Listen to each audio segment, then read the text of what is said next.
கடவுள் இல்லைங்கிற, ஆனா இல்லாத கடவுள் இத்தனை கோடி மக்களுடைய இதயத்திலே இருக்கிறானே, அதை யோசி. இதுல சாதாரண நாத்திகவாதி இல்லைங்கிறதோட நின்றுட்டு போயிடலாம்ல. ஆனா மார்க்சியர்களாகிய நாங்கள் என்ன சொல்கிறோம் என்றால், அது ஏன் மக்களுடைய நெஞ்சில இருக்கான்னு யோசி. அதான் இன்னைக்கு ஒரு செய்தி, மகிழ்ச்சியாக வாழத்தக்க நாடுகள், முதல் நாடு பின்லாந்து அப்படின்னு. அதுல நம்மால் ஒரு ஆள் பதிவு போடுறாப்புல. ஏன் தெரியுமா பின்லாந்துல ரொம்ப மகிழ்ச்சியான நாடுன்னு சொல்றாங்க, அங்க நாத்திகர்கள் அதிகம் அப்படின்னு ஒரு பதிவு. நான் ஒரு பதிவு போட்டேன். மகிழ்ச்சியான நாடு என்பதால் நாத்திகர்கள் வந்தார்களா? நாத்திகர்கள் அதிகம் இருக்கிறதால் அந்த நாடு மகிழ்ச்சியாக இருக்கா? ஒரு கேள்வி.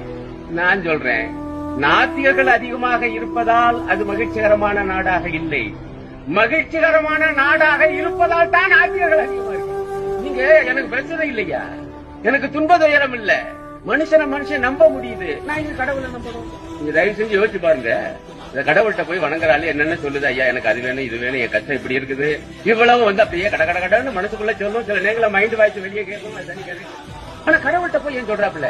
இது அடுத்த ஆள்கிட்ட சொல்லலாம்ல, ஏன் அடுத்த ஆள்கிட்ட சொல்ல முடியல?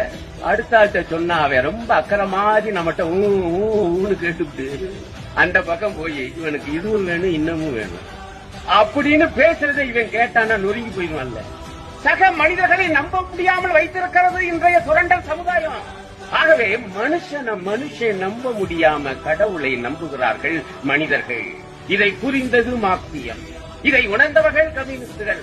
அதனாலதான் நாங்க எங்களுக்கு நம்பிக்கை இருக்கோ இல்லையோ, நம்பிக்கை உள்ளவர்களை நாங்கள் அங்கீகரிக்கிறோம். இந்த நம்பிக்கையின் அடிப்படையில் சங்கிகள், பாஜகவினர், RSS கூட்டம் திருகுதான வேலை செய்தால் அதை உடைத்து நொறுக்க கிளம்பும்.